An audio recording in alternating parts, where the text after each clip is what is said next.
Report, said Collection. Discrepancy straight-lined, Moth said. Meet Moth. Moth travels everywhere and everywhen in search of, often deadly, discrepancies, and tries to make sense of the briefs she gets from Collection. There were holes in the brief, you know. I don't like that. The Moth Collection podcast. It's science fiction with a little bit of horror. It's weird and funny and romantic, and there won't be another season. 14 episodes, and that's it, people. Available wherever you get your podcasts. Presented by Podcavern.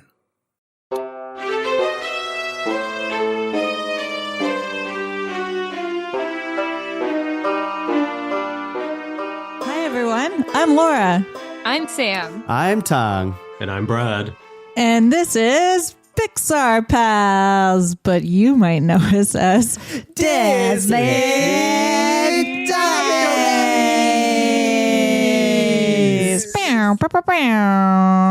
Hey, everyone. Welcome to Pixar Pals, the podcast where, much like Disney Dummies, we go through all of Pixar's animated theatrical releases in chronological order, and we rip them to pieces, tear them apart, and then build them back up again, like building the shrines to these movies that we love so much, at least so far. We'll see what happens next. But we're very excited this week because we're all pulling on our tights. We're all slapping on our eye masks, not the soothing ones that you put on after a long day. The other ones. No cucumber masks on our eyes. No cucumbers, only shadows. And we're pulling up our sleeves because we're getting to work following all these superheroes around town. That's right. We are diving into The Incredibles. Oh shit. Yes. Now, event movie? Question mark? Question mark. Question mark. Question mark? I feel like we said that it was, but now I'm feeling we're using the term maybe too lightly. Too lightly? Oh, wow. I think we're using it too loosely. Yes, Sam. I think That's what I meant. for me, not an event movie. Wow. Okay. Wow. Let's take that again. But you have to remember. Rewind a second. Wait, let me say that again. Rewind a second. I said it. Go backwards. And For tell me me? that again. Not an event movie. Wow. Because here's the thing. Listen.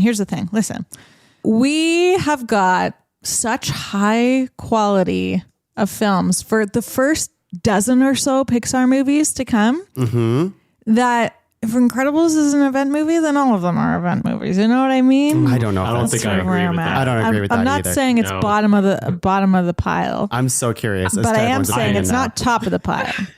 No. We'll talk about it. Maybe we have to save it. We'll save it. I feel like I like get what Laura. I would definitely last week have been like, yes. I don't know. I feel like yes, it's an event movie. I feel like it was a big deal, but now I'm maybe oversaturated with things, and I don't know. Now I'm like, okay, I guess kind of. I think the event movie vote has to be unanimous. All right. You For heard it it to here. be We an agreed event movie. last week that it was. I thought we gonna be agreed an that. event. Yeah, but Yeah. this week You're we all don't. crazy. It's an event movie. This Okay, week we Brad don't. and I This is like- think it's an like event the movie. last big event movie for Pixar, in my opinion. Wow. Okay, well, that does not be Wow. crazy. Okay, We're hot gonna takes have already. some- Hot takes. We're gonna have some shots fired pretty soon, Brad. But it's okay. You're still fresh in the cavern, so I'm gonna take it easy on you this week. But yeah, so we are watching The Incredibles 2005 film or 2004. One of those, somewhere around there. Same year as Shrek 2. And of course, we watched it. We watched it recently, but we've all watched it before as well. Anybody want to share what that felt like the first time you saw The Incredibles? 2004, by the way, just to have it out there. Yeah. I guess I'm talking. I might as well say some stuff. So with The Incredibles, this is a rare movie of the Pixar pantheon where I did not own it, or my cousin didn't own it, or I didn't have anyone that I knew that owned it. It was a rental movie. A rental Yeah. from Blockbuster? Probably, or Rogers. I don't know which one it was, Yeah, but I remember watching it a handful of times, renting it throughout the years, and then eventually revisiting it every now and then. I would say I've seen The Incredibles, even though I just called it an event movie, probably max 5 times, which is, a lot for some people, but to us dummies, I would call that a low amount of viewing. And it's not because I didn't like it. I just didn't own it. Yep. And then I wouldn't want to pay for it kind of thing. I Like feel I you. just don't pay for movies or, Yes, we do. It's not an event. We do things legally in this household. I think I'm more cheap than anything Oh, else. Brad's got the picture book, the art manual. The picture book. the- How about what do we call it? Let's pass it to Brad then. It's the as- art book. The it's the art of of that's Incredibles. Brad is the other Incredibles defender here this evening. What have you got to say about your nostalgia for The I Incredibles? remember it like it was yesterday. It was quite the event. We went to, no, I remember seeing it with friends and my mind was pretty blown back then. Just like the Dash speeding through the forest and stuff that we'll obviously get to and everything. But yeah, my mind was pretty blown. This movie also feels like it was like tailor-made for me. Everything about this movie, if like any people have listened to me on Disney Dummies, this is like right up my alley for exactly my kind of movie that I would be all over. So yeah, this movie's like everything I could ask for in a movie. Although I will say I would be willing to concede that to me, this doesn't really feel like a Pixar movie. It feels more like a Brad Bird movie. What So, other like, movies has Brad Bird done, Brad? So he did Iron Giant. He was the director on that. He also was like, I think was the lead storyboard artist or something like that on Simpsons for the first like 10 years of The Simpsons. He was like Oh, he worked on the person early that Simpsons. did like, yeah, he did Wow. like the whole visual style early on for like how they boarded things and the unique camera angles that cartoons didn't do back then. He did Tomorrowland, everybody's favorite. He also did The Ride? Ghost Pro. No, the movie with George Clooney. Based on the ride, though, right? Yeah, It was- based on the ride. Oh, I yeah. haven't seen it that tanked, movie. I'm pretty sure. He also did, surprise, a Mission Impossible Ghost Protocol, which when I was watching this movie, I was like, this is a no-brainer that he ended up directing a Mission Impossible movie. Mission Impossible. Impossible. Thank you. Are those- I blanked on that for a second. Are those spy movies? I've never seen Yes. Mission Impossible. Yes. Okay, cool. That's helpful context. Yes. So- yeah, he's a really good director, really amazing animator, just all around talented guy. I'm sure we'll touch on him multiple times during this cast, but yeah, it definitely feels like not your standard Pixar movie to me, Interesting. for good or for bad. So this bird named Brad is singing its praises. Us Brad's got to stick together. Yeah. Yeah. Sam, do you have to stick with Brad's? I guess I do. Yeah, I remember really liking this when it came out. I think I did have the DVD because, like, watching this, it's so I know everything that happens. Like, it feels very fresh in my mind, despite the fact that I haven't watched it in several years. I get the feeling that I've seen it a lot. So I do think I watched it a lot once it came out, and I do think I really, really enjoyed it. It was my nostalgia. And I had sort of the opposite nostalgia in terms of like when we were watching it this time, I went, oh, I think I've only seen this once, maybe twice. So I'm not as familiar with The Incredibles as some around the table, the virtual table right now. But I do remember liking it. I think it didn't get on my radar until like at least a year after it came out before I'd seen it. So I wasn't like, didn't see it in theaters and had my mind blown or anything like that. But I remember watching it because it was like something in pop culture. And I said, oh, I should check that out. And thought it was pretty good and enough to give it another watch this week. I've got the Oh, little toys at my desk. Violet and Violet Dash. and Dash. The Infinity toys. Yeah. Oh, our nephew was Dash for Halloween last year, I think. Actually, It's a I good think our whole family family. costume. Yeah, I think our whole family Yeah. was Incredibles. My brother's costume was a little too small. Sorry, Jamie. All right, so we've covered nostalgia. Should we talk about what this movie is, does, feels, shows? Sam, would you like to summarize it for us? We shall. Great. Okay. So we open on superhero music. Ooh. Yeah, you know, Pixar doesn't chintz out when it comes to scores and music and stuff, and this movie is no exception. We've got a very awesome superhero score throughout the whole thing. And we're opening on old interviewing footage, so it's kind of grainy. You can tell this is like a flashback right away, and Mr. Incredible is talking to the news person, and they're cutting back between him and Elastigirl and Frozone.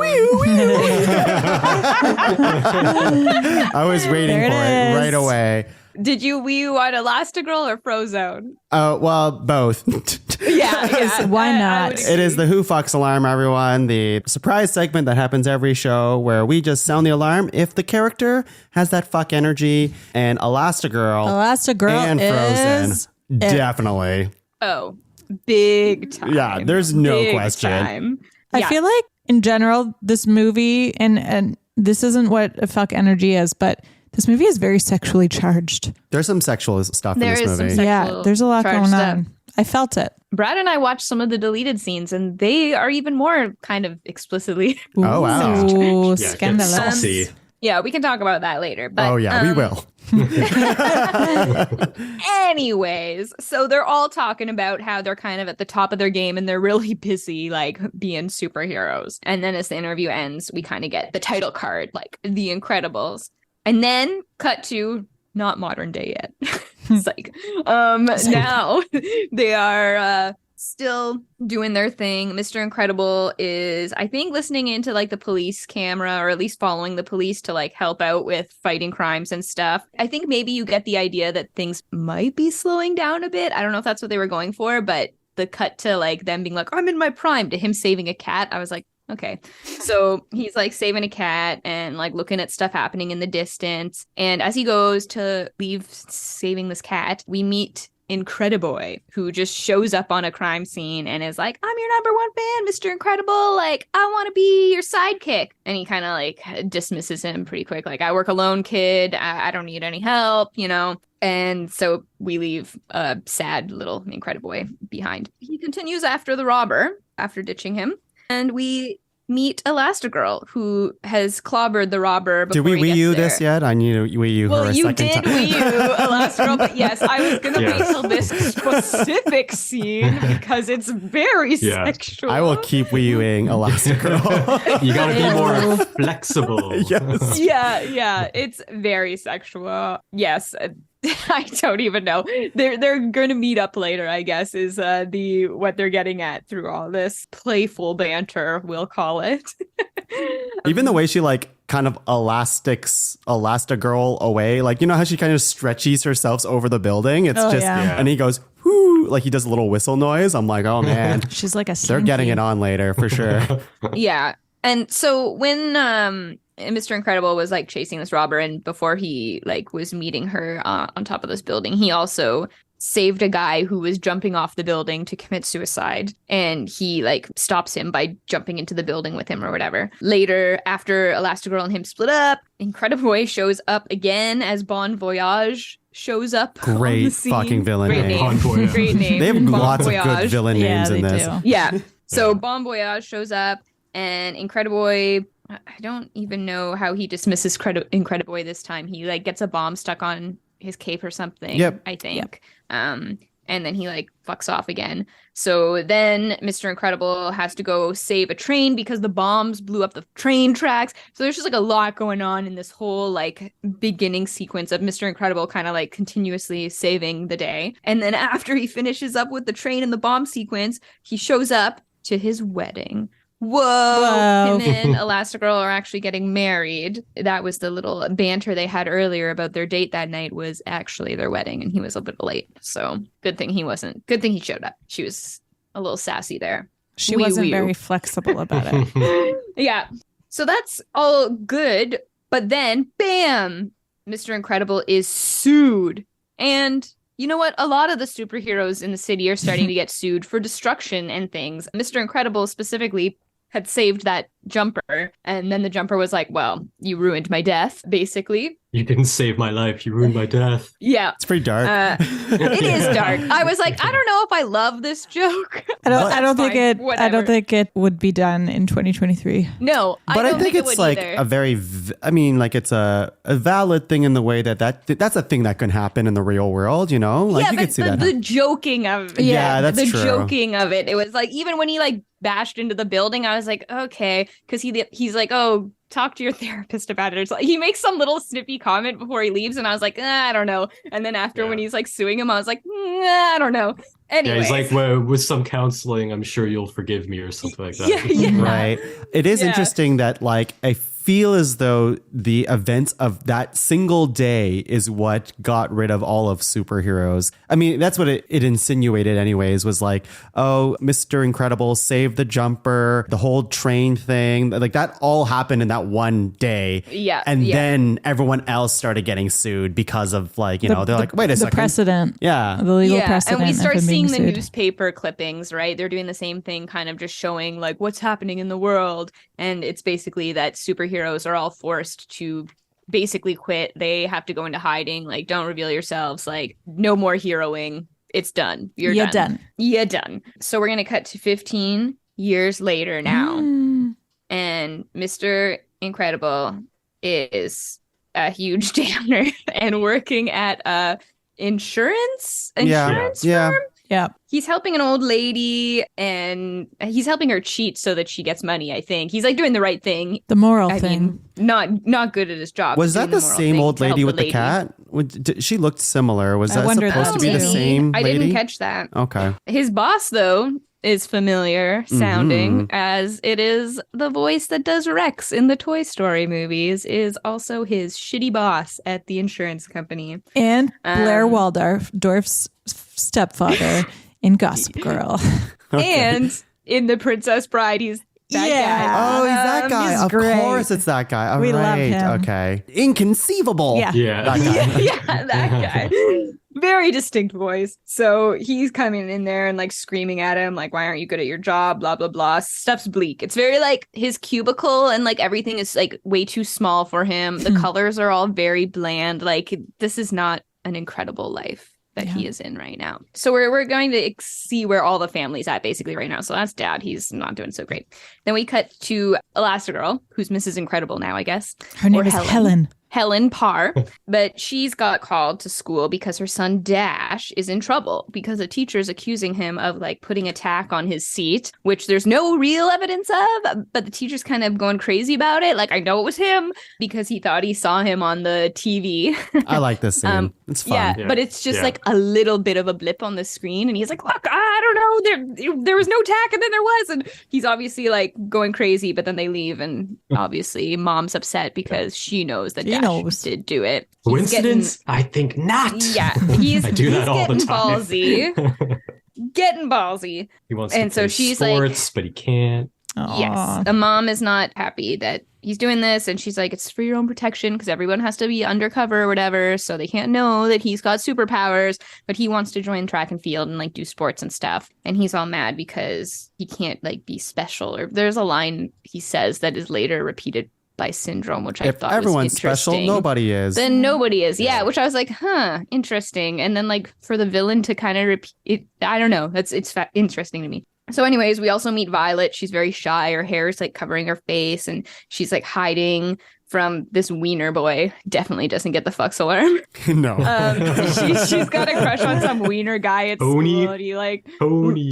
is it Tony? Yeah. Oh yeah. Is it Tony? Yeah, Tony. Yeah, I thought it was like Riley or something. Like an R. It started with an R? No. No, Is because Tony. Tony loaf. They make a joke at dinner later. It's funny though, because like Tony is very much not a cool guy name. Like it's not a lame guy name, but it's not like the cool guy. It's a mob He's name. wearing like Yeah. a Steve Jobs turtleneck. And Yeah. I was like, I wonder if He looks like he Didn't writes Apple- beat poetry. have something to do with Pixar. Did Apple It was have at something the to do with it was Pixar? the style That was at at the the beginning. time. Yeah. Yeah, Steve they did. Jobs did. Steve yeah. Jobs, Yeah. Yeah. So I was like, is this an homage to Steve Jobs? But anyways, so Violet's clearly shy and has a crush on this boy. And it so happens that her superpower we see is to like turn invisible. So she can like literally be invisible to her crush and stuff. Cool superpower. And so then we kind of cut to them all at home together. And we get this very awkward family dinner.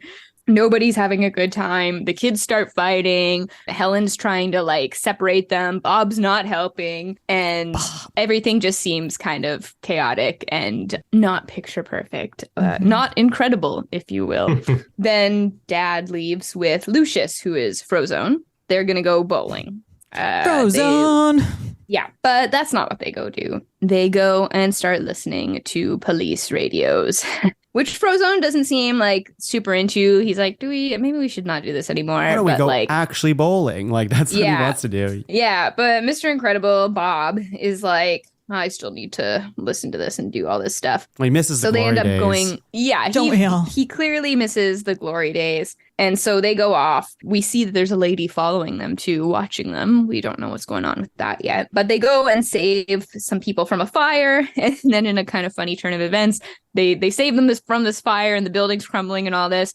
And then it makes it look like that they're the robbers because they have like masks on to protect their identity, and they end up in the bank, and then the cops are all like pointing guns at them, and they're like, It's no. like a jewelry And then store, isn't it? Mhm. Like something like that. Yeah. I think Okay, it's a yeah, jewelry sure. store. Either way, they're like being held up, and then we get like a pretty fun Frozone moment where he's like, I just need a sip of water. So good. and because he needs the water to freeze things, everybody. And so he gets a sip of water, and then he's like, I know, freeze. So cool. So I feel like this movie is fun with like really cheesy superhero stuff, like very like 60s superhero like lameness that I like. So that's just an example of that. But then Bob gets home late. And Helen is pissed. She's like, where were you? Like, she stayed up waiting. It's clearly very late at night. And they start arguing. And he's like, maybe we should let Dash play sports because he'd be great, blah, blah, blah. And then it turns up that the kids were like in the room listening. And they're like, we're sorry. We should all just go to bed. But, you know, tensions are clearly high in the household. Like, parents are fighting. Like, we could just tell everyone's like not in a great place these days at all. Next day, Bob gets fired because he wants to help this mugger he can see out the window as his boss is talking to him. And he's like, I gotta go help this guy. And the boss is like, sit down. And then he gets really pissed that the mugger got away. So he like throws his boss through several walls. Several Yeah. Many. Yeah, pretty His significant boss is a real assault. piece of shit. Yeah. His I like boss when he's is getting terrible. mugged and he's like, well, let's hope we don't insure him. It's like, oh my God. Yeah, The yeah. worst. No, he's terrible. So right away, you know that he's gonna need to be relocated because like he just blew his cover to like a few people, right? But in his arguments with Helen the night before, she was like, we can't be relocated again, blah, blah, blah, blah, blah. So like family issues are high. And so now this threat of being relocated, Bob's like, no, like I can't do that. He shuts it down. He does not want to be relocated. He's just going to hide the fact that all this happened from his family, basically. So conveniently enough, when he gets home, he goes downstairs. He's all grumpy, but he got some mail. And this mail is in the form of like an iPad with a message on it for him. Mystery message that's basically like, come do this mission. Like, we know you can still do hero stuff and there's really big money in it for you and like whatever, which is obviously Triple super your appealing. salary. Yeah, triple your yearly salary for this like one job, which like should seem sus. I feel like in this day and age, you get this mail, you're like, what the fuck is I do this? Yeah, she really manipulates the shit out of Mr. Incredible. But, like, she's even- like, the superheroes aren't gone. You're still here, and like all this stuff. Yeah, and Everything in he the wants mail to though, hear. they were like, you know, like, doesn't this sound better than chasing down like police cameras? I'm like, okay, she clearly knows what you've been up to. Like, sus. Yeah, but question, is it a Wii U? Oh, yeah, Mirage. Mirage, Yeah. Sure, Mirage you- totally And- fucks, right? 100%. Like, And she's her seducing fucking, him hard. Not a mirage. Probably not. Because it's real. It's real, everyone. I mean, she's super skinny, but she's got those eyes. She has Nala eyes. That was. She maybe also that's a Yeah, hot oh, take. she's the good. voice. She's got a voice too. The eyes, the voice, The her, hair. like She's got it. mannerisms. She's like a confident lady, and Sway she's of the just hips. like, yeah, no, she definitely fucks. So obviously, he's gonna now lie to his wife about going to some conference when really he's going to do some secret mission that he doesn't even know what it is. But he goes and he does it. And the mission is to fight this big robot thing, but he's not supposed to destroy it, but he ends up kind of destroying it. He uses its own claws to like smash into it. But he has this really good fight. It is a good fight. It's fun. It is a pretty good fight, you know, and it seems like fairly even matched. If I may, I would like Yes. to wee the score at this point. Yeah. Because I Valid. love the music. Like when he first arrives to the island and like the sound design and like the ship breaks apart. It's like, and then the propellers come out. It's like, Yeah. It like goes down and smashes in the music, and It's pretty cool. yeah, I had a big smile on my face this whole movie. I just had a you thought. People, you're all crazy. This is a great movie. I'm with you, said Brad. it wasn't I'm a with great you, movie. Brad. No one said it wasn't. Now, as a super tangent. We are not there yet, everyone. As a tangent, we've all said Wii U many times, probably 68 times at this point on Disney Dummies Pixar Pals. I feel like we need a t-shirt. So at some point, Brad or Sam, you should make a Wii U t-shirt design, and I would wear that. No one else would understand, but I would laugh.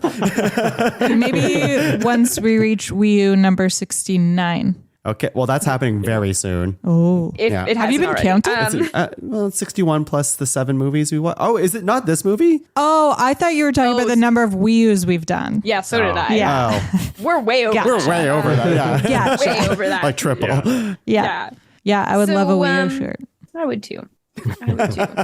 And speaking of Wii U's, back to Mirage. Mm-hmm. Because after Mr. Incredible wins, she invites him to dinner. And they kind of just sit down and talk and like whatever. She's like, you can do this more or whatever. And like kind of is just like, yeah, keep doing this. Hey, what's up with villains and having, or like, lairs have like really long dining tables? You know what I mean? It's always like Power, man. It's a power move, right? Mm-hmm. It's You're a like power move. on the for sure. way other side of the table. Like you're going to have to yell to talk to them. Anyways, just a thing I noticed. Yep. Definitely power. So then we kind of get a little montage about how Bob is so much happier with his family now, which I don't know. I'm just like, Bob, you suck. Why are you such a shitty husband? Now you're doing all this secret shit. You're like being a good dad now. And I was just like, just whatever. That's why we did not sound the alarm for him. That's why. And I think I know. He's the only one in this movie who doesn't. I think this is also where we see the like part of the montage is him and Helen like sneaking past the kids kind of thing, getting some of those sexy vibes. Oh, they don't talk wanna a be- lot yeah. in this montage off screen, but they sure. do it like,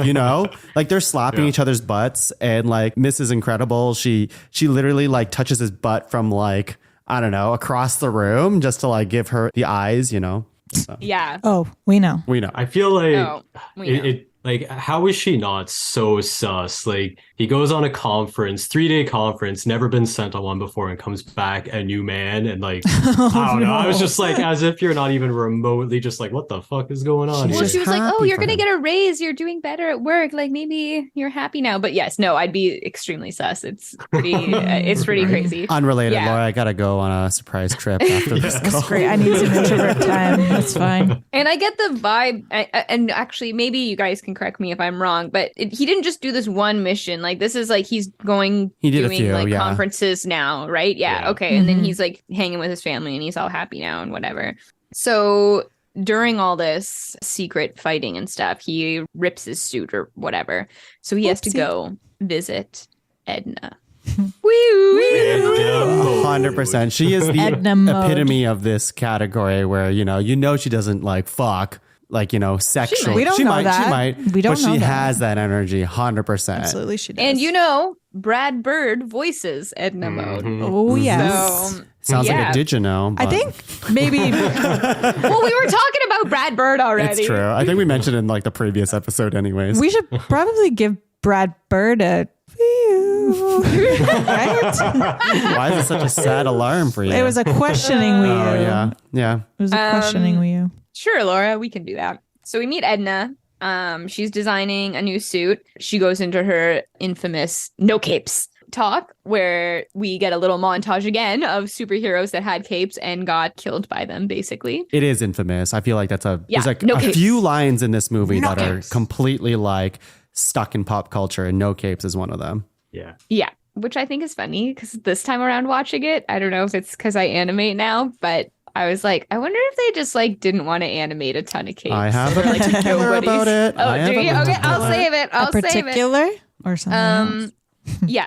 So at this point, my note's not super great, but I think Bob is on the phone with maybe Mirage, and Helen hears the phone. She picks up the phone because he goes downstairs to get it, and she does the mute thing, and she picks it up, and she hears Bob saying that he's going. And I think it was just maybe Mirage's voice. He heard, like, she didn't get the details. She just knows that he's going to meet some woman, which Yeah. Sexy voice She like woman. picks it up, and she's just I think she just hears him being like, okay, I'll see you like soon or whatever. And she's like, okay. And then they hang up. Sus. Yeah. Sus indeed. Very sus. Very sus. So Bob leaves, but this time when he shows up to do the fighting and stuff that he's been sneaking off to, he gets ambushed by a robot. It was, when he was going to the island this time, I assume it was in other scenes, but in this particular one, I noticed he was wearing his seatbelt, which kind of just made me laugh in the jet because he's like Mr. Incredible. He definitely doesn't need to wear a seatbelt. But now he can put it on because he's been He has to working set an out. example. It's true. In the montage, gotta be he was very big. He couldn't fit into anything, but now he can. lost some weight. Yeah, he couldn't get into that tube Gained the some first muscle. time. They have to like crank up the power. And I guess he's wearing his new, I didn't really say it here, but when Edna Mode, when he saw her, she does make his new suit and it's red now instead of blue, like the iconic Incredibles red now. So he wears that. He gets ambushed by the same robot he had fought before, but this time the robot wins and like has him captured, and a new villain shows up. Syndrome. Oh shit! Yeah, really interesting. No. I did not say that. No. I think I love Syndrome. I love him I would too, be- but he's not a fucker. I would wee for Jason Lee because I love Jason Lee. Sure, I feel sure. like I love Syndrome. Anyways, so Syndrome shows up and he's like, "Don't you remember me? I'm incredible." Like, what? Whoa. You sucker. Mind blowing. And then it turns out that he's like just killing off supers, and he's Straight up got murder. straight up murder, and the robot's been doing it all, and he's been learning how to make the robot stronger by Bob fighting it and stuff. So it's just this whole thing, and then he's like going on about his plan, and then he says you got me monologuing. You sly dog, you got me monologuing. I'll give you a Which I like. particular on that right now. I saw this today. I'm not sure how true it is, but apparently that line, "You sly dog, you got me monologuing," was voted number 15 of 100 greatest movie lines by Premiere, I guess Adobe Premiere, in 2007. So there you go. Wow. Premiere It Magazine. is a good line. Yeah, it's Very It great. is a good line. Oh, but Because, someone like, in the comments says they don't know the legitimacy of that voting scheme because I'll fact check. there's no ogres are like onions. Like that does great not line. exist in this list. And they're like, that's bullshit. That should be at least in the top 100 Right, if this is going to right. be on it. Yeah. What was Well- the list? Iconic lines? 100 greatest movie lines. From Premiere Magazine. Oh, Premiere And Magazine. as we Okay. talked about last week, like 10 of those are from Finding Nemo. So yeah, he gets some monologuing, but then eventually Syndrome and the robot like do some explosion thing on Bob, and he gets blasted like over a waterfall, like down into the jungle or whatever, presumed dead by Syndrome at least. He like ends up in some cave, or he gets blasted into a cave, and he sees his missing friend who we'd Laser seen in- beam. Yeah. Yeah, we'd seen in the paper earlier, Gazer Yeah. Beam. It's like Cyclops. It's all Yeah. bones. Pretty creepy. So May he's he rest bones, in peace. but he sees what Gazer Beam had been looking at, and it was like the words spell out Cronus, which we don't know what that's for or what it means or anything, but he sees that. Syndrome thinks he's dead.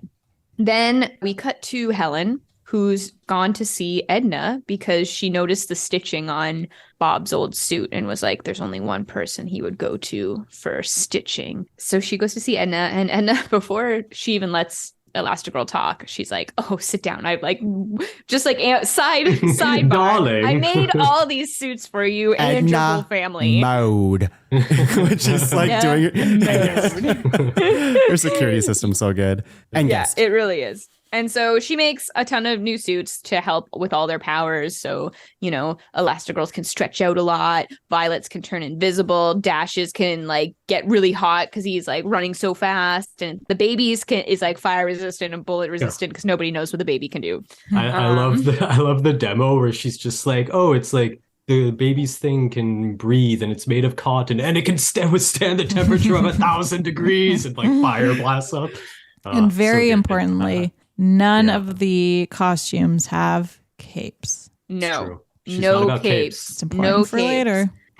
It is. And what is also important for later is that she also has put in like tracking software to all of these so they can like find each other. So we have Bob now sneaking around the island at night. He's going to break into the facility, I'm assuming to go after Syndrome or whatever, but he's like creeping around, doing all this stuff. But then Helen's like, oh, well, because he lost, right? He lost the fight, and then they thought he was dead, so he's like trying to get revenge. Well, because Syndrome's going to kill the rest of his friends, so he's got to destroy Syndrome. That's it. He knows Syndrome's whole plan is to like kill his friends. Yeah, and Syndrome knows where Frozone is. Yes, but he doesn't find that out. He doesn't know that yet. He doesn't know that yet. Oh, he doesn't. Yeah. Okay, I thought he wasn't. He just his plan is just to also like destroy the city, and there's going to be no supers to help except for him. But he finds that out once he like breaks into the whole thing, right? Yeah. Either way, Bob's sneaking around. He's probably gonna fight Syndrome or something. I definitely wrote down this whole like sneaking in sequence as being so good because there's like no music; it's all silent, and him just like flying through the air and the flap of his clothes or his like suit, and then lands in the trees, and you hear his like as he like throws the thing and hits the moon. Yeah, it's a great little sequence. Yeah, and so he breaks into the facility, and as he's sneaking around, Helen unknowingly hits the button to track her husband, which really makes him start beeping. And that's after, he hacks into the computer with the password Kronos. Kronos, And then he finds out about everything. Right. Yeah. So the Kronos ended up being a password for him to find out all the evil plans, which he does, but then he gets busted. And I tried to spell out the music because I was like, the music's so good here. It's like, ba-da-da-da. I want to read Brad's notes to see how he could possibly write that. Combination of capitals and a series of vowels. I was like, man, this is so good. Yeah, it is good stuff. It's very spy movie. Very jazzy, 60s jazz. So Edna's advice for Helen is to go show Bob who he is, which I was like, again, okay, sure. Let's go yell at Bob, I think, maybe first. So the kids find the suits, the new super suits, as Mom's packing to go away. But she's like, no, don't worry about it, whatever. She borrows a jet from a pal, I guess, and is going to go find Bob herself. Cut to Syndrome interrogating Bob, and Bob's obviously like all like locked up now that he got caught inside the facility. So he's like super tied down, can't move. And it turns out, and then we're just kind of cutting back and forth between Bob and Syndrome to the plane and Elastigirl this whole time. And so Elastigirl, turns out the kids are on the plane. They snuck on. And so she like hears them fighting or something, realizes they're there. But don't worry, they got a babysitter for Jack. That is established real quick. And we get a little call with the babysitter, which is funny. The babysitter is pretty iconic, I think, as well. Kari. Jack's okay, man. She's just like your classic, like squeaky teen. We watched the short of her, like after, like Jack Attack. The Jack Attack, with Kari, Yeah, so the kids are on the jet now, but Syndrome has sent missiles after the jet because the jet was like requesting to land or something. So it's all very tense because Mr. Incredible can like hear his wife, like he knows that she's trying to come now, and Syndrome's like, no, I'm going to kill your wife or whatever. But then Helen starts yelling in the thing like, there's children on the plane, the kids are on the plane. So then obviously Bob's like, what the fuck, my children are on this jet, like call off the missiles. But Syndrome doesn't give a fuck. Syndrome's like, nope, still gonna blow 15 years too late. Yeah, still gonna kill your whole family here. So they attack. The missiles do hit. Mom's trying to get Violet to put her force field. That's another power she has, I guess. Besides turning invisible, she can also do these like force field things around them. But we've only really seen her do it once, and it doesn't really last very long. And her mom's like trying to get her to like put one around a plane now, and she's like, I don't know how. And they're all freaking out. The plane gets hit. And then Elastigirl, in a great move, makes herself like a human parachute and brings her kids down to the water while her body is just like stretched out across the sky, which I always love that bit. Sidebar, Tung, as someone who recently went parachuting, how accurate was it? Skydiving, not parachuting. Did you have a parachute? Yeah, I rest my case. It was Elastigirl.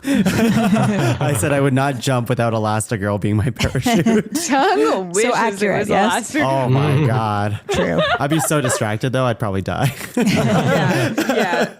So Bob is obviously just like devastated and full of rage now because his whole family just apparently died. So he grabs Mirage through his whatever, I don't know, he like powers up and grabs Mirage, and he's gonna like crush her, which he could do. He's Mr. Incredible, he's pretty fucking strong, and Mirage is a stick. So he's like threatening to crush her, and Syndrome's like, yeah, do it, calling his bluff, doesn't care, is not gonna do anything. So she's pretty pissed after that. because Bob obviously does not crush her. Syndrome was right. He wasn't going to crush her. But like clearly he doesn't care about this woman. Yeah. I have a note here. Once they're all in the water, I'm cutting back to mom and the kids now. They're all like in the water where they landed from this whole crash incident. And I said, Helen really looks like Christina Ricci when she is wet and her hair is down. That's funny. The whole time I was like, she looks like identical to Christina Ricci. Actually, Violet kind of has Wednesday vibes with when she's got the hair god, in her. yeah, a little bit. So now, and another great move, we've got mom parachute, and now we've got mom boat. God, she's hot. What a hot mom. She turns herself into a boat, and Dash's feet are like the rudders, and so they like make this crazy speedboat out of the family, which is fun. And they get to the island where mom is gonna now leave the kids in the cave and go look for a Mr. Incredible. And the kids are like, man, whatever, okay. But Violet comes out of the cave to say bye to her and is just like apologizes for not being able to do the force field. And I think this is kind of a nice little like parent moment where the mom's like, I should never have like put that kind of pressure on you. I'm sorry. Like obviously they were in like dire circumstances, so I don't really hold it against Helen, but it's nice that she like recognizes that as well and is like, I'm so sorry. I think Helen and Violet have a few good moments in this movie, truly. Yeah. I think Helen is just a really good mom. I think she's a good mom role model. So underappreciated mom. Yeah. You skipped over the part where she straight up tells her kids that this isn't a movie and they will be murdered by these people if they're caught, which is like pretty intense for a children's movie. Yeah. Yeah. Why would you assume it's a children's movie, Brad? It actually is pretty. Yes. It's pretty dark because she tells like Violet to go invisible, and she's like, if anyone comes after you, Dash, like just run really fast, like don't turn back kind of thing, which is actually very like horrifying to have to tell your kids, like, I don't know what's gonna happen to you, so just like run. Yes, that is very scary. As fast as you can, as fast as I can. Yeah. So she leaves. We get a bit of scene of Mirage being pissed at Syndrome for gambling with her life. Now mom's breaking into the facility at a point which I know exactly what you're going to talk about. You know exactly what I'm about to say. Yes, but I want you to say it. Okay, so mom breaks into the facility and we get a shot of her like walking by some mirror or some like reflective surface, and she like stops to check out her ass, and then she like sighs at implying that it's big or something, and it's just so unnecessary. It's a big ass. It's a big ass. It's a big ass. Only relative to her toothpick waist. I'll just say it now. The internet has a lot to say about Elastigirl. Let me say a lot. But this character in particular, the term, and it's not mine, the term dump truck ass gets thrown out around a lot with Elastigirl. And it's all very Aunt Cass. I don't like watching her body shame herself in the mirror. I don't think she's body shaming herself. I think she's sighs. I think she's sighs. Yeah, okay. She does, yeah. Yeah, that's true. Okay. In my head, she was sighing because she's like, yeah. It was not a positive It was a sad sigh. Yeah. It was a sad sigh, like, oh, look at my mom ass I have now, and I don't appreciate it. But Interesting. This was also when I realized that she has heels for her super suit. Like, not flats. She's rocking heels in crime fighting. She walks so Bryce Dallas Howard could run. Do you think the sigh, I'm defending this moment, even though I think you guys are right, but do you think the sigh could also be an indication that she's like, back in the super suit? Because she's been so reluctant to wear the suit. I'm just trying to defend her ass, guys. You are. And I don't think her ass needs defending. No. I think it's a great ass. I think, and that's why I wish she'd like looked at it and been like, yeah, it's just unfortunate that it's like these like bad body image, like women have to like look at themselves and feel shame kind of moment. I'm going to go with my reasoning of why she sighed. Yeah. Okay. You can do that all you want. So she's creeping around. But then Dash starts walking around their cave, also exploring, and he like finds this tunnel, but I guess it has a rocket coming out of it, so they have to leave the cave because it's like a launch site. And now Dash and Violet are in danger because now they're going to be chased by the goons, I guess, to call them. I forget what they're called. They're like hired goons. Henchmen, sure. Back indoors, Helen actually Mirage is going to free Bob because I think she is glad that he didn't kill her and she feels bad about all this secretly. But then Helen walks in the room right as Mirage is like pretty up and close to Bob because she's like undoing his shackles and stuff. And they're kind of like, ooh, and it's like this awkward, like busted kind of moment. But that doesn't really last long because Bob's like, oh my God, I would never cheat on you. And he like hugs her and like, of course you wouldn't cheat on her. She's fucking Elastigirl. You'd be a fucking psycho. Anyways, so yeah, that's short lived. Dash ends up having to run like his mom told him because the bad guys are there. And so there's kind of like all this action fighting going on with like everyone kind of separately at this moment, like Dash running around and like punching people in the face and Violet turning invisible and clobbering stuff people with things. This is when Dash runs on water. Is this the same scene? Yeah. Great moment. He does at this point. And his laugh that he does is amazing when he figures out that he can run on water is very satisfying. I think. Yeah. I also like that this henchman just like straight up punches a little kid in the face. He's on like a flying disc of blades and just punches this kid. He gets his though. These henchmen do not give a shit. Yeah, so they are all doing their own thing and they're all running around and then eventually they meet up. They all just like run into each other and they're like, oh, good, everyone's okay. And they like are all a team for the first time. The Incredibles, you know, rocking their outfits together. But then Syndrome grabs them and he starts talking again. And he's surprised that Mr. Incredible and Elastigirl got together. And then he says, and you got busy.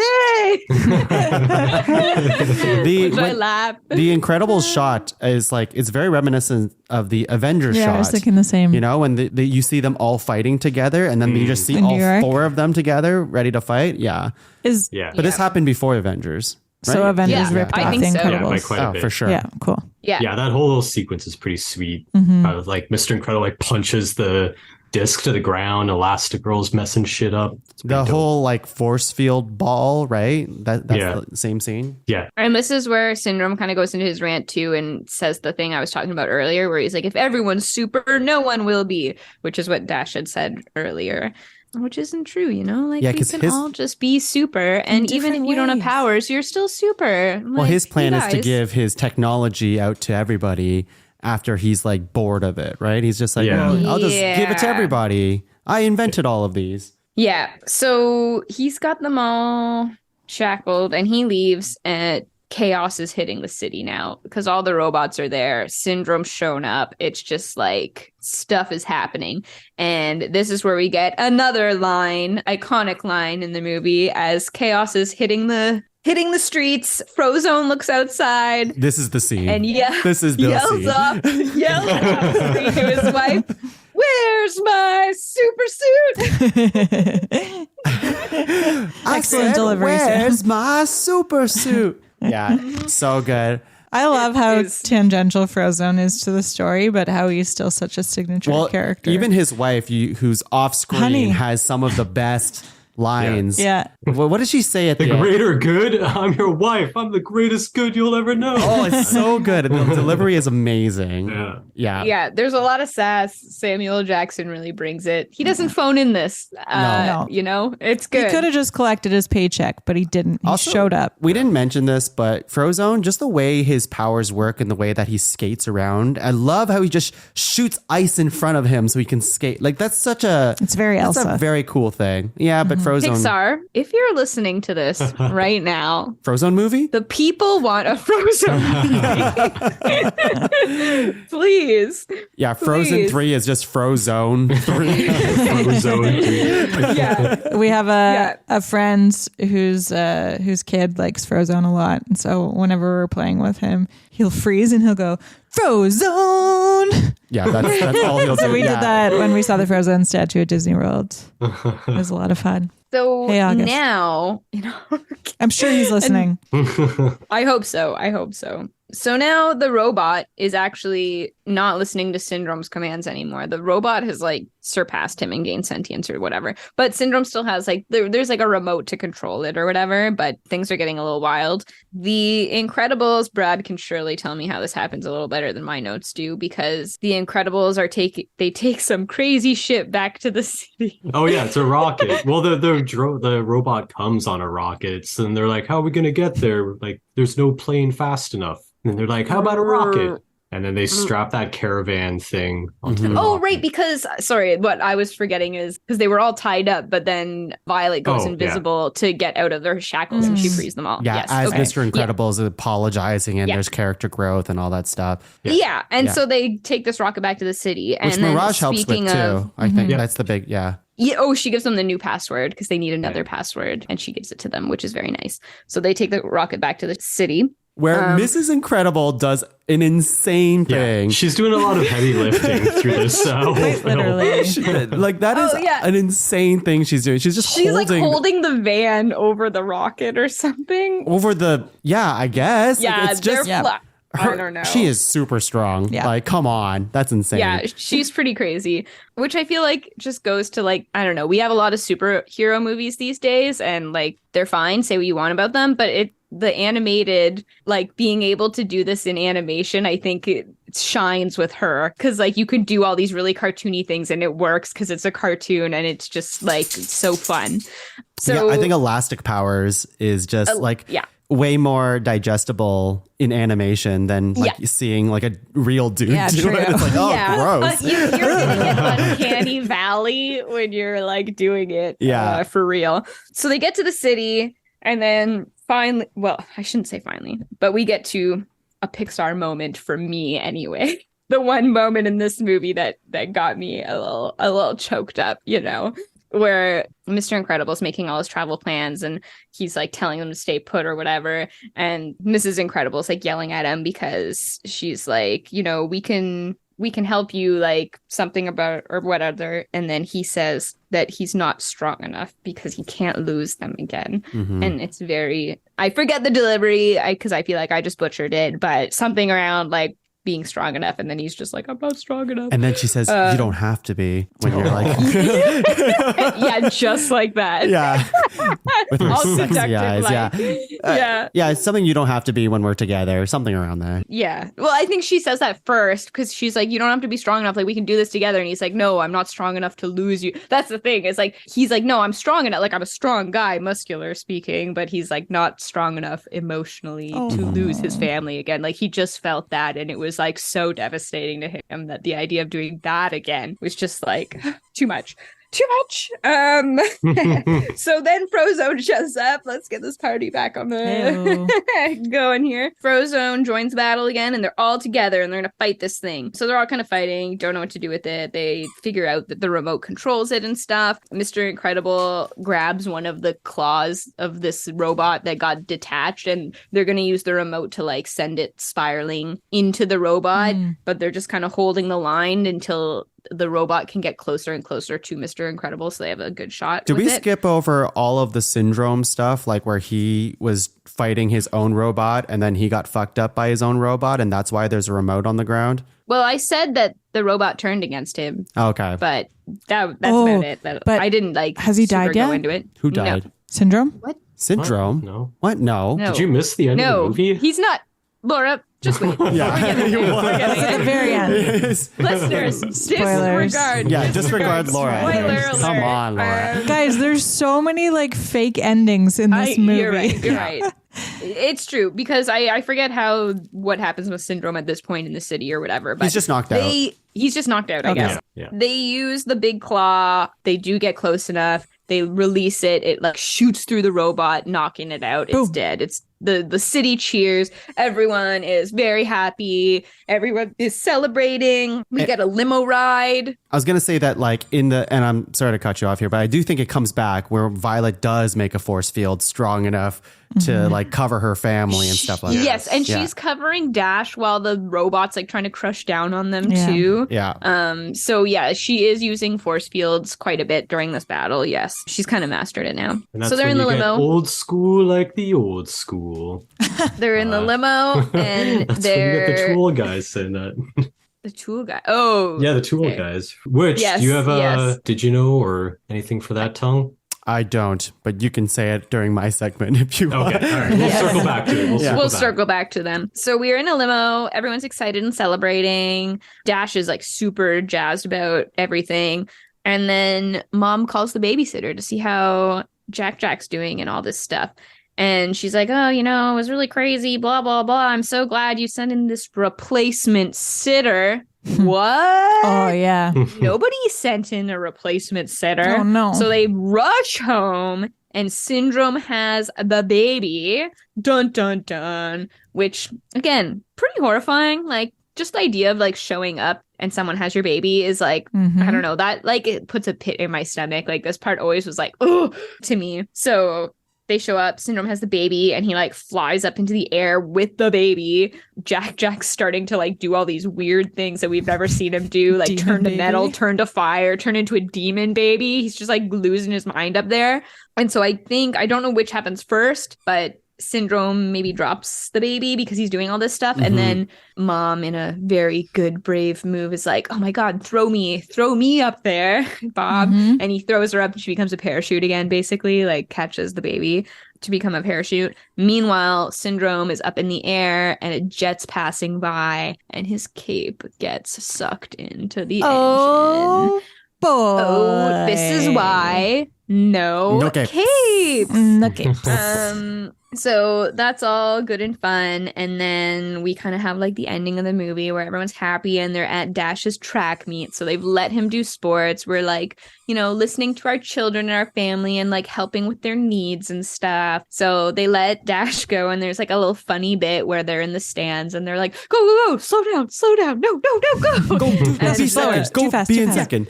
Yeah. Make it Make close. Yeah, make it close. And the people in the stands are like looking at the family like, what is going on? So that's kind of funny. And after the meet, they all leave and they're all happy and like walking around in the parking lot. And then it's like, and another villain shows up and he's the Underminer. And they all put on their masks and that's like the end of the movie. That's Ratzenberg. Oh, I was wondering where he showed up in this yeah. movie. The Underbiner. Yeah. Minor. Another great name. Great villain name. Great villain names. Yes. Oh, especially since it's a mole. Right? It's a mole. Love that. Thank you so much, Sam. The What a wonderful Incredibles. summary. Amazing. I got a little lost at the end there because as we were watching it, So I was many like, this psych must be the endings. end, right? Is this not the end? But we got there. And some might argue that the end is a new beginning. All right, so that's it for what happened on The Incredibles. But how is everyone feeling about The Incredibles post-watch? Tongue? I really enjoyed it. I think this film, I can see why some people who have never seen The Incredibles watch it now and they might not be as wowed as we were back then. But the bar for superhero movies in general was incredibly low back in the day, very low. And The Incredibles movie, I mean, maybe it's a hot take, but I actually think like the story and everything about it holds up super well in that it's better than like, let's say 70% of Marvel films. Like it's just so good. And the family dynamic is such a hard thing to nail down in superhero films. And this movie is always compared to the family in the Marvel universe, which they've never been able to nail, and they're going to try it eventually, which is Fantastic Four. Fantastic Four has had a slew of terrible movies, but based on like very similar powers, you know? Invisible Woman has exact powers as Violet. Mr. Fantastic has the same powers as Elastigirl. That it goes on, right? So like, I think to be able to nail down the superhero family team and tell like just a really good story with arguably, in my opinion, one of the best villains possibly of all time. Like he's just up there. I think Syndrome is such a really well thought out villain character because his arc makes sense. All of it makes sense for him. Why he's acting this way, all of his motivations. He's very fun to watch. I think The Incredibles is awesome. I think it's cool so good. hair. Thank you for not saying incredible. Yeah. Sam Ray Mr. I burns was at her. disappointed he didn't say. Yeah. I know. I was going to say, but Sam said it a few times, and I don't want to run it to the ground yet. But yeah, I think it's still really good. But I will say that maybe if someone's watched it now and seeing all the Marvel movies first, for example, they might not be as wowed as we were when we first watched The Incredibles Sure. because they've kind of stolen a lot of ideas from The Incredibles since, I think. Yes. Brad, what about you? You're a lover of The Incredibles? I thought it was okay. No, jokes. I love this movie. Jokester. I love the art direction. I love the colors. I love the action, the music, the sound design. This is definitely like one of my favorite movies for sure. When Tung was talking there, I thought it was interesting him trying to kind of put it in perspective of when this came out, what other superhero movies were doing. Because now, yes, we're like oversaturated. We've gotten a lot of really good ones. So I quickly looked up what other superhero movies came out 2004. You ready for a few of these bangers? You got Blade Trinity. You got Catwoman, Hellboy, which was pretty sweet, actually. That was pretty sweet. You got Spider-Man 2.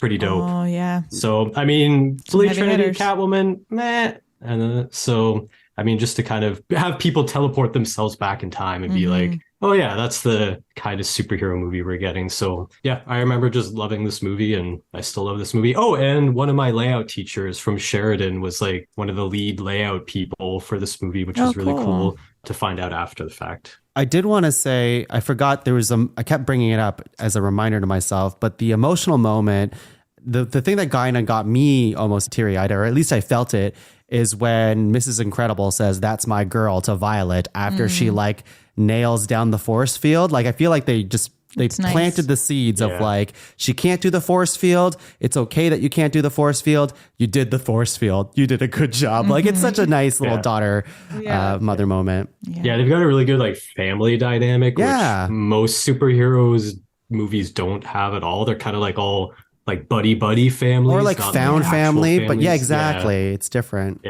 Sam, really your thoughts? I forgot in my summary at the track meet, Violet, to come full circle, sees that wiener boy again. And he's like, oh, Violet. And she's like, yeah, you could. Do you like movies? You can like pick me up. I'll buy the popcorn or whatever. I'll go see a movie. What a loser. Girl, what a dweeb. You're cool. You could do better. And she's got her hair pulled back now behind her ears, whereas before it was all over her face. Now you can see both her eyes. She's more confident now. And her dad mentions that too. Like, Mr. Incredible says, I like when your hair is back, or he notices the change. To your face. Yeah. Yeah. Nice. Yeah. I enjoyed it. I enjoyed it. I don't know. I like, this isn't, I feel like it makes sense to Brad's like, this is like for me, like it's an actiony spy, like superhero. Whereas this is like not like all those things are not my favorite things in movies. So I do like this movie a lot, and I do think the pacing and the like family dynamic is nice, but it doesn't like resonate the same way that other ones do for me, because it's for me I say this and I don't mean it to be like sassy when I'm like it's just action, because like obviously there's a lot to it and it is well crafted. Brad Bird's direction is like super good. So as far as an action superhero movie goes, like I would agree with everything we've just said, that it's like a really good one and arguably better than a lot of Marvel ones. So I think like, yes, I think it's awesome. I think as far as superhero movies, it's great. It's just like personal preference where I'm like, I would watch a lot of other ones because I'd rather sit and cry into a pillow than watch an action movie, I guess. So I was fun, but I don't know that I'd put it on again like super soon. Samesies. Yeah, totally same page. Good movie. Yeah. Maybe great movie. Just not my favorite thing to put on. But I did want to shout out a couple of things in particular. I liked how, and this especially was in sort of the last dozen or so Disney movies that we watched, was the sameness of human faces and bodies and that sort of thing. And I did really like seeing so many different kinds of bodies and faces, even if there was a little more fat shaming than I would have liked to see in this movie. But that was kind of a nice change relative to what we've seen in more recent films from Disney. And the Sweet Bond soundtrack was just so great. I think this movie has such great style. And once again, I feel like Pixar just knocks it out of the park with scores. I'm not sure who did the score on this one. Confident it wasn't Randy Newman. Michael Daly and yeah. Or is it Michael? He does a lot of them. He does Michael Daly. Yeah, I'm messing up his name. I think he does a lot for actual Marvel now too. Oh. Like I think he does a lot of that. He directed that. What is that? The Werewolf by Night? Yeah. Yes. If we're talking about that person, Nice. Yeah. Yeah. I thought Randy Newman directed a superhero.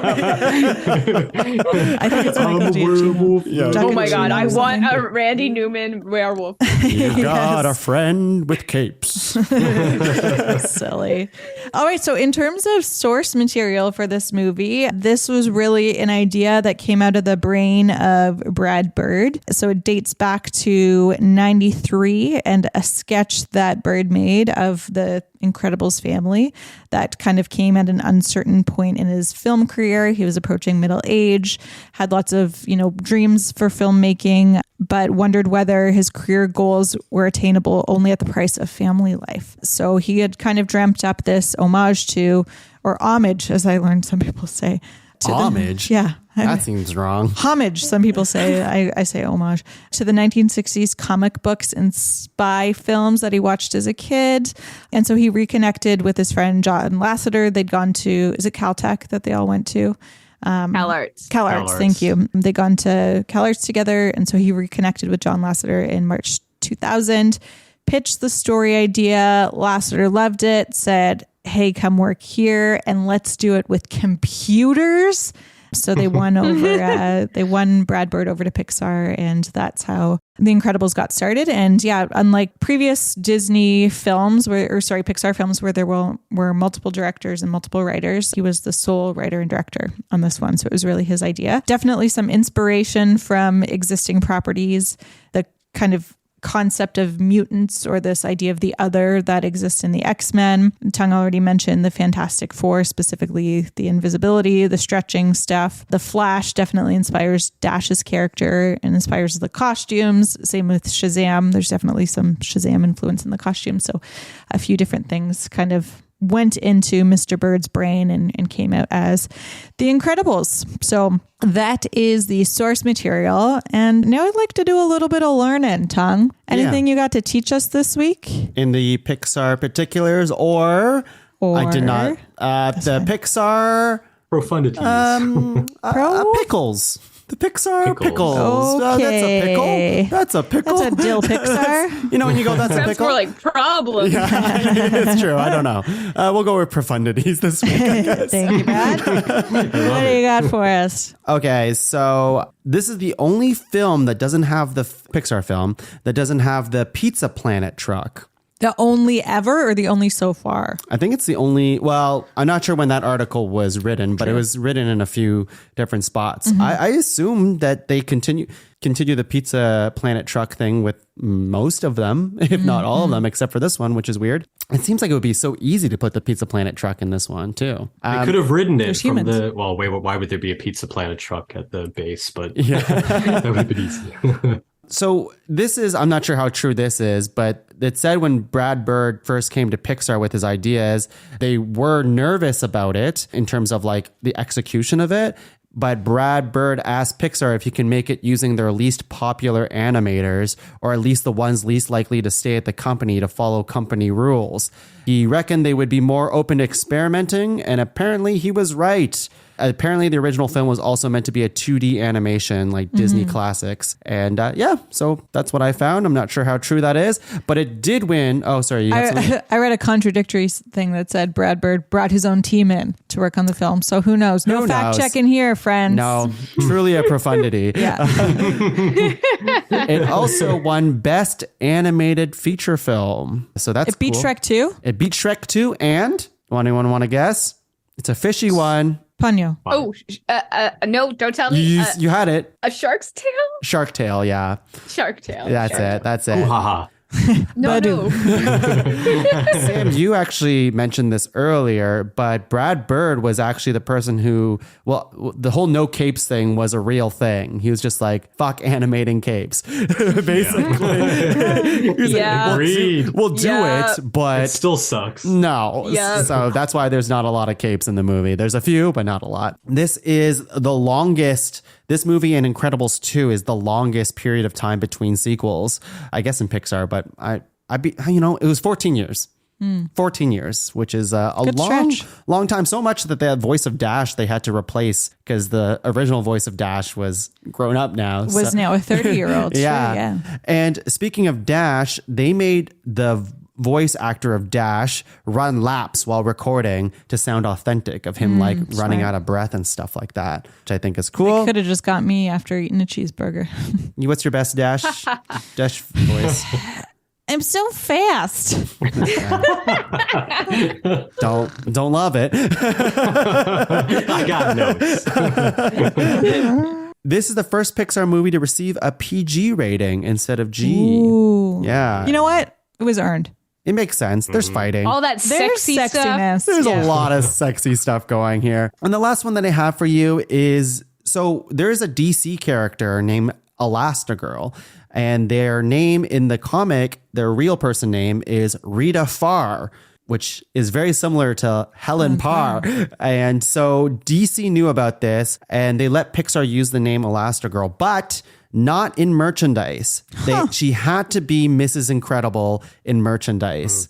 Interesting. Yeah. And that is all of the particular fundities. I want to call back to a profundity particular that you shared earlier about the Premiere Magazine list. So it was number 15 on the list of all-time lines. You sly dog, you got me monologuing. Yeah, I saw ahead that. of I wish I knew how to quit you and May the Force be with you. I have not looked ahead at what's number one on the list. Does anyone want to guess? Well, it's not ogres or like onions. So Is it Just keep swimming? Is it the Star Wars thing where it's like, Luke, you're my father, or It is not. like What I'm is your it? father or whatever? Casablanca. Here's Here's looking at kid. you. Good. that's pretty good. Yeah. Yeah. Speaking of more profundities, Brad, you wanted to bring something back in this segment. What Yeah. was it? Yes. So, you know, the two old guys at the end that are like chuckling and they're like, yeah, that's old school, like the old school. So those two old guys are Frank Thomas and Ollie Johnson, Frank and who are Ollie. two of the 9 old men of early Disney that brought Yeah. like the first renaissance of Disney. So it's them just like tipping their hats, being like, this is pretty dope. I'm glad they're still friends. Yeah. Friendships can last, Very cute. everyone. While we've got you, Brad and Sam, any animation angles you'd like to share with us this week?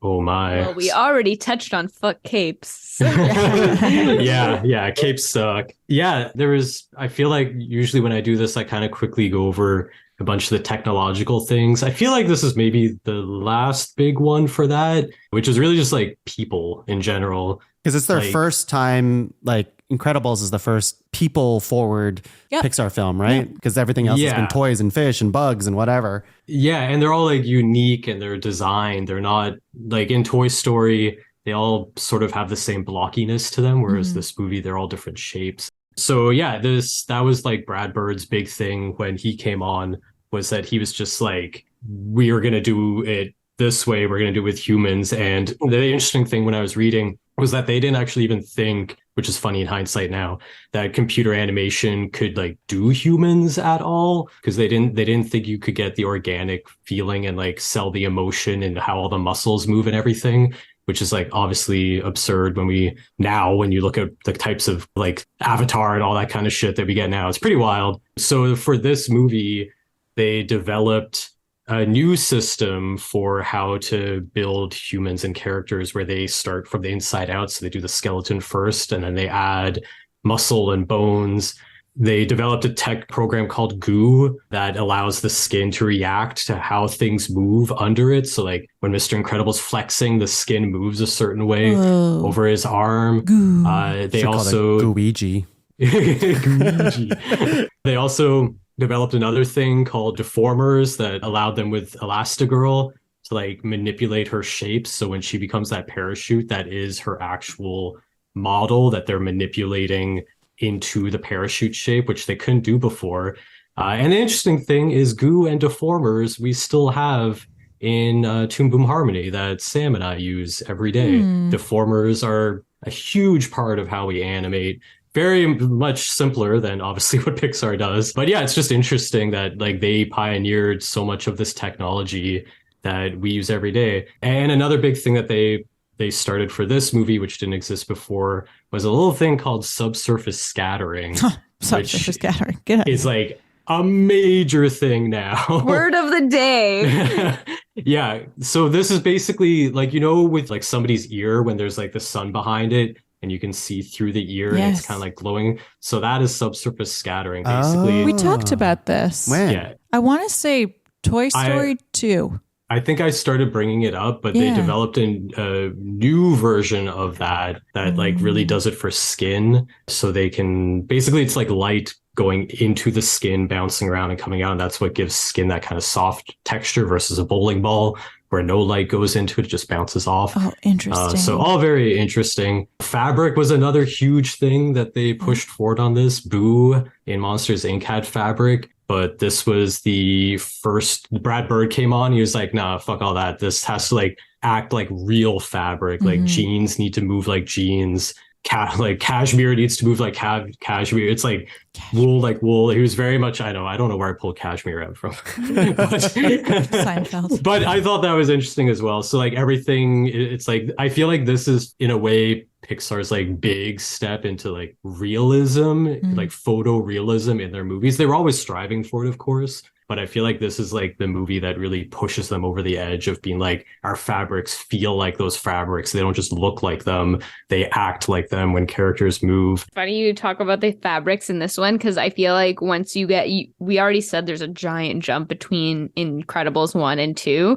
But when we get to Incredibles 2, I remember the stills going around for that movie was like, okay, Pixar, like again, what's the term I've been using? Flapping your dick around or whatever. Swinging your dick around. But for Incredibles 2, there's like a still of Mr. Incredible's t-shirt, and you can see the like little tiny fibers, and it's just like so nuts. And it's like, it's crazy that like kind of started with this one almost, where it's like, oh, clothes, and then you see it like that's still like a huge jump in the second one. Yeah. Brad It's Legacy. pretty nuts that they keep like developing on all of this. I feel like think they can't get better, and then you're like, holy shit. This is definitely like, I think, a movie that really pushes them forward, and then it's just like refining their craft from here and pushing what they kind of can already do, but just doing it even better and better. The other main thing that they started for this, because I don't know if you noticed, there's a lot of effects in this movie. You got ice, fire, water, smoke, all the different types of elements are going on here. So prior to this movie, things like clouds were either matte paintings or just like still photographs in the sky. But in this movie, they developed a new program that created like actual volumetric clouds and gas and smoke and fire and everything. So when like they're falling out of the plane and they're going through the clouds, that's all like CG generated clouds, which they couldn't do before. So yeah, a lot. I didn't realize just how much they pushed forward for this movie.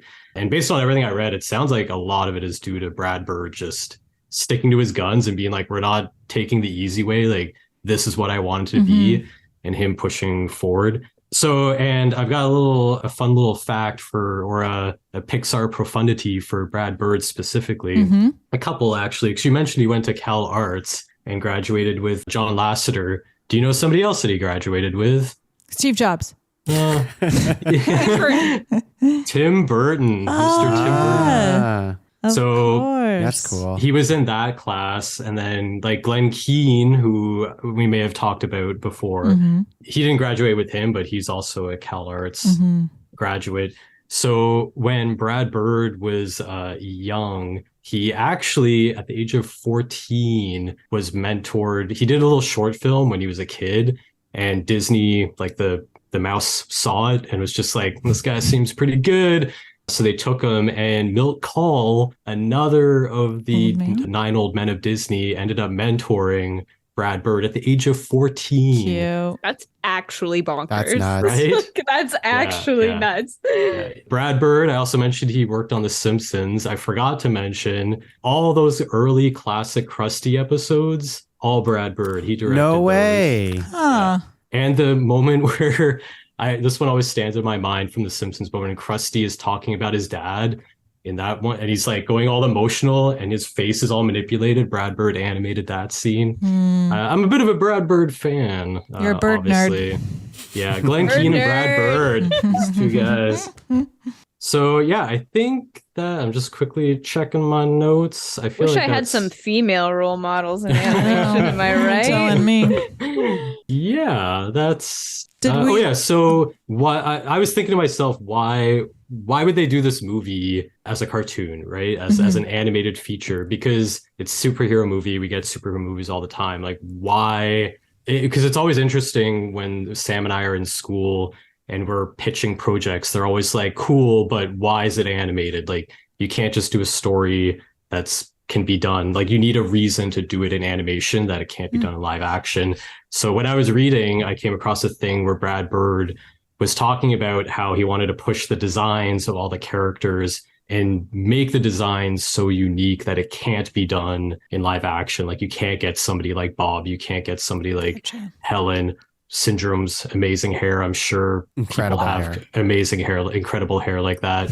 So all in all, a lot of technology. Yeah. I feel like all the movies before this have a little bit, but this one's just like tons of tech that they bring out. I have a question for you animators and Laura too. What did you think about, because I noticed in this movie, not necessarily about the animation, but about just the look of the movie, that some of the sets looked a lot more dull, bland. Geometric. Yeah, like a little you more kind of straightforward. tell, because we saw Finding Nemo, and Finding Nemo was like, holy shit. And still, Finding Nemo just looks stupid good. Even if you're bringing it to like the human sets of like the dentist office, like that still looked pretty good, like really good. Although, and then when I was watching this movie, not the office, but just their house, like Mr. and Mrs. Incredible's house, when she's like in the kitchen and stuff like that, they're very... it's stunning mid-century modern architecture. What are you about to say? I don't know. It just didn't look.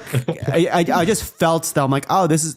I felt like this was an old movie, and it is an old movie. But like when I watch like a movie like Finding Nemo or this other stuff, I wrote down it looks older than Finding Nemo. It does, right? It does look. I think that they put their efforts in the animation and the character design and the story. And the I think you effects. kind of have to pick your moments. And I mean, Nemo's all about cool environments. So of course they're going to make the environments amazing.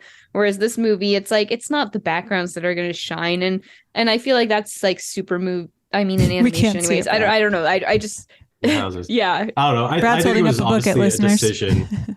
Yeah. With a think- picture of the building. Yeah. I was just flipping through the book quickly, It's but good stuff. yeah, I think it's obviously all a design choice. Like, I'm sure they could have gone very colorful, but I don't think that would have suited this movie. It's supposed to feel like a more grounded, quote unquote, realistic, like these people actually exist in our world kind of vibe. Whereas Nemo is also beautiful, but it's far more like fantastical in that sense. And so they kind of have the ability to go brighter and more stylistic. But yeah, I feel like it definitely sets it. I mean, if you look at super old houses like the 60s, a lot of the colors are those like Muted. beige and mustard.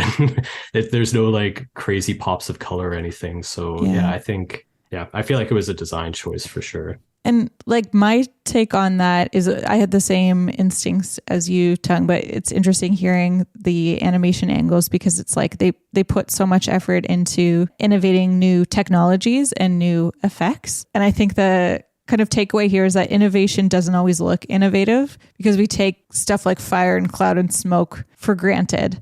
We notice it when it doesn't look right, but we don't necessarily notice it when it does look right. Because when it looks right, it looks good, but we just sort of are like, oh, that's how it's supposed to look, right?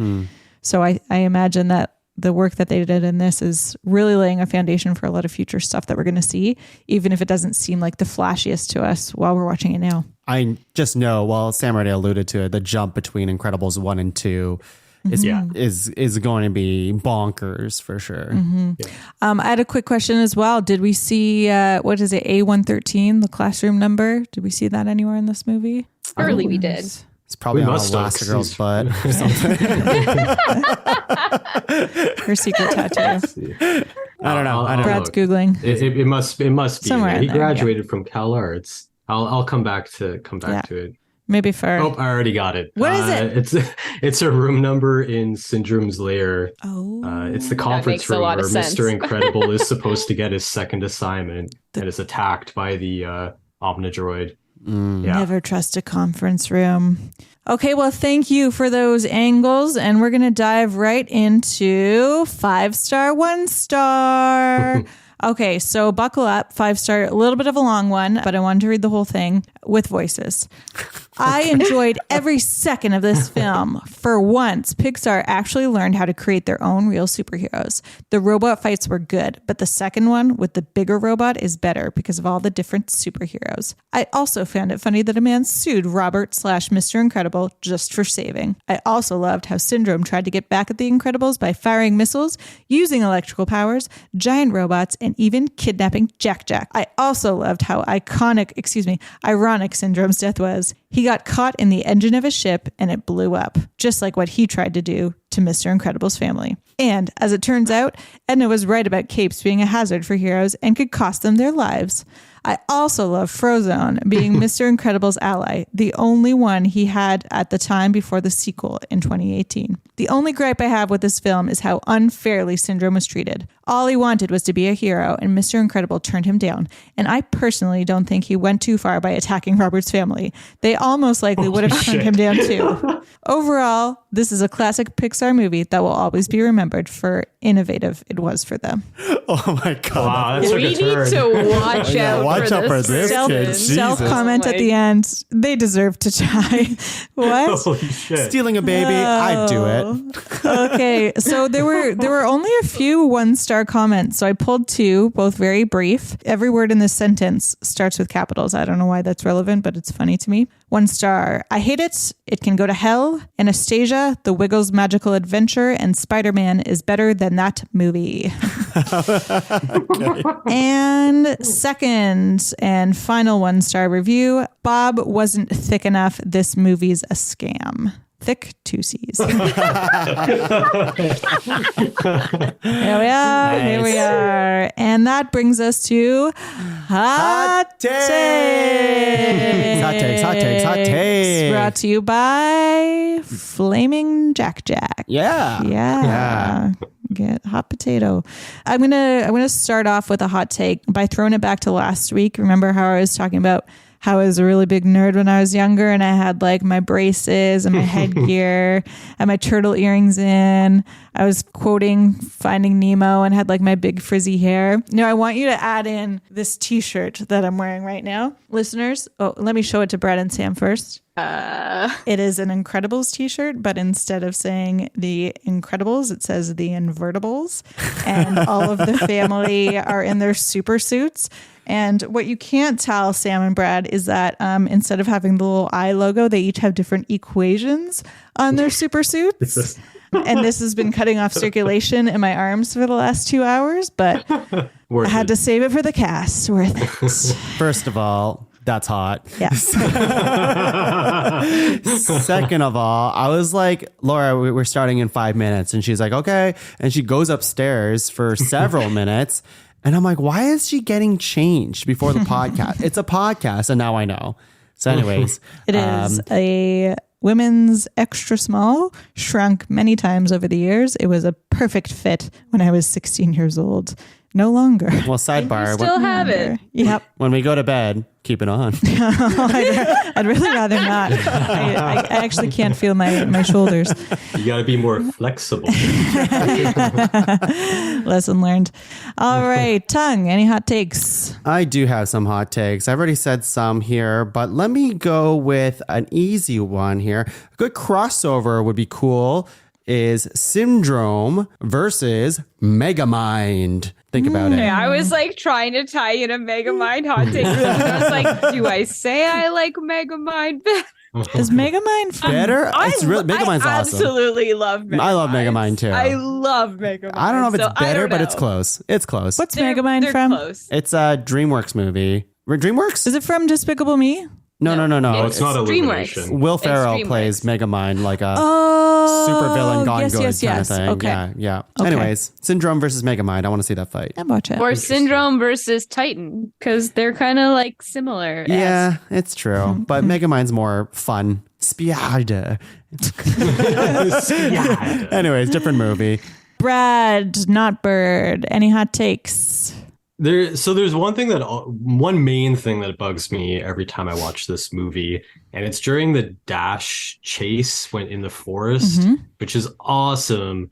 But how the fuck do those guys keep up with him and not hit any trees? And not hit any trees yet. They're trained henchmen. Yeah, but they're so big. But we saw that Dash like couldn't even be caught on video camera. Like he's that fast. And these guys are just like keeping up with him, no big deal. Like when have they ever needed they to would fly be that slicing fast? down trees. Syndrome is making some crazy tech out there, Brad. I guess. I don't know. That Seems like convenient. baloney. But the move that Dash does where he like is running on water and then the two are coming towards him and then he's just not running on water to like go down and like it crashes. Awesome. Yeah. Awesome. The timing on that scene is just so good. Like running back and forth and then stops and waits a beat and then drops down. So cool. So cool. Really good. So yeah, that's one of my main ones. Every time I'm just like, this is so cool, but how the fuck are they keeping up with Dash? Come on. Yeah, I don't believe it. Sam. I don't know that Bob deserved to be forgiven so fast. That ties into get over it mine, which quick. is Oh, does it? great That's all I superhero, gotta terrible say. father. Yeah, He becomes in the end, he earns it a bit back, I He think. forgives it pretty does. quick, and like I don't know, he like really fucked off and was like not putting any effort into. After she asked and asked and asked and asked, and it took them like having to kill his family for him to be like, I should be a better father. Well, he was only interested in them when he got to save them. So it's not the That's best. not with the that? reason, though, because I mean, like, it's not because she mentions this at the end. Mrs. Incredible approaches him. It's like, "Oh, you want to be Mr. Incredible? You want to be the guy who?" That's when he says the "I'm not strong enough" speech, right? Because she's insinuating that he only wants to do this because it's just a workout to him or whatever. But Yeah, like, he I says, agree. like, he lost them. I know, but he's not doing. He is a. I'm not trying to defend him too much, I guess. Yeah. We'll see He what did happens in the sequel. He did say, "You are my greatest adventure," and I almost missed it. Good line. Yeah.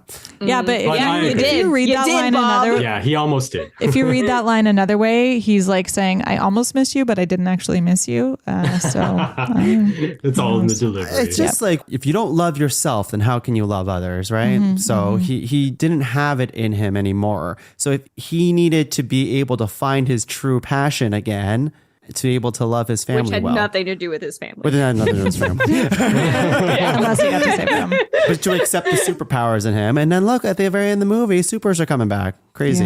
Yeah. Okay, my next hot take is Elastigirl and Aunt Cass related? Question mark. I related to your hot take here. We're all just bouncing off each other today. And I agree. Like they have a similar face and like whatever, but Elastigirl over Aunt Cass any day of the week. Any day of the week. You heard it here, folks. Not even competition. Interesting. I don't know. I'd have to take another look at Aunt Cass before I make the call. Did you see Elastigirl turn into a fucking boat? Yeah, but did you see the doctored pics of Aunt Cass naked? Yeah, I have seen them. I have not, but I've heard a lot about them. I've also been on the dark web before where I've seen Elastigirl naked on the internet too. Oh my god. Yeah, there's a lot You of have stuff. to check your search Oh my history. God. Brad, over to you. Anything else? I don't think it's really a hot take, but I was thinking what would be a really fun Frozone movie is this movie, but from his perspective. So kind of What like he's Lion doing King the one whole and a time? half. Yeah, like they go True. and then it's like he's with Bob and then he goes home and he's in trouble with his wife and that whole dynamic. And then at the end, he gets into the battle with the Incredibles. I feel like there's a really fun Frozone movie in there. Or Yeah. at the very least, like a special, like Yeah. a 20-minute. I want to meet Honey. Yeah. They don't even show her in the second movie. Oh, I Yeah. didn't know that. Now I have nothing to look forward to. Spoilers. Oh, Samantha, I'm out. you're out. I have one more. I identify strongly with Dash because I too had to avoid sports for fear of being infinitely better than anyone else. I got you, Dash. I got you. I've seen Laura was in our ultimate frisbee team like years ago, and she could not catch or throw. Two things you But need. I brought up Her invertible shirt. Yeah. Oh yes, you're right. I brought a good attitude. Okay. You're a mathlete. It's different. Yeah. I let my team down there though. I didn't know what a factorial was. You still. It haunts me to this day. Okay. Now you know. Yeah. What is it? Well, factorial is an exclamation represented by an exclamation mark in mathematical equations, and it means whatever number is immediately before the question mark times n minus 1 times n minus 2 times n minus 3 all the way down to 1. Nerd. I like how you memorized it, though. I can tell it haunted you. My last hot take is it's one of our casting things here. Fan cast? Fan cast. I only have 3, though. You alluded to this. Violet does look like Wednesday Addams. I do think she'd be played by Jenna Ortega right now. Okay. I do think so. She's very hot right now, so it would happen. Yes? I was just thinking a great, grown-up Violet, if she had never grown out of the hair over the eye phase, is, what's her name? Aubrey Plaza? Yes, thank you, Brad. Brad and me are like this. I knew exactly. Mr. Incredible. Yeah. He's too old now, but if they aged him down, or maybe if it was just made 10 years ago, I think John Goodman can do it. I think he can do it. I think Who voiced Mr. Incredible? I forget. You know what? Okay, I had it up. I feel like I know why you chose John Goodman is because Mr. Incredible's Disney equivalent is what's his name from Sully? No. Oh. From Emperor's New Groove, also voiced by John Goodman. Pacha, yeah. Pacha, right, yeah. You think Pacha and Mr. Incredible look alike? Physically, they're very similar. Yeah. Maybe that's it. And I have a last one, which I'm not proud of saying, but it would definitely happen. Mirage. Who would play her? Guess. Oh, Gal Gadot. It would be so her. sorry. For sure, it would be her. The accent, the eyes, the pretty Who looks. voiced Mirage? I don't know either. I did not look up the voice actors in this one. We'll have to look that up after. All right, well, that brings us to the end of this week's episode of Pixar Pals. And I think we might call this episode really good. You thought I was going to say incredible. Yeah. You thought I would. I was trying to go for a misdirect. I had to explain it, so clearly it didn't work. Thank you, everyone, for tuning in this week. We hope you had a superhero time listening. And don't forget to join us for our next episode where we're going to be hitting the road, driving down Route 66, maybe jam into John Mayer along the way. Who knows what will happen out there. We are going to be jumping into John Lasseter's fever dream. Cars. Oh my god! This is excited. You know, I'm excited in the way that really the only Cars thing that I've ever consumed. I've never seen any of the You've Cars. never seen Cars? I've never seen any of the Cars Oh. movies, but I did sit down for that Lightning McQueen thingy at Racing Academy. Disney World, and that was pretty cool. good. It's pretty good. Pretty cool. It's pretty good. Yeah. You know what? As long as we've got, what's that guy's name with the blonde hair? He has a brother. Not Wilson? Luke. Thank you. Brain's not working tonight, team. As long as we got some Luke Wilson, Owen Wilson in our ear holes, I'm going to be pretty happy. He's a good guy. But that's it for this week. And we'll catch you on the flip side, right? Sam, you want to sing us out? Sure do, Laura.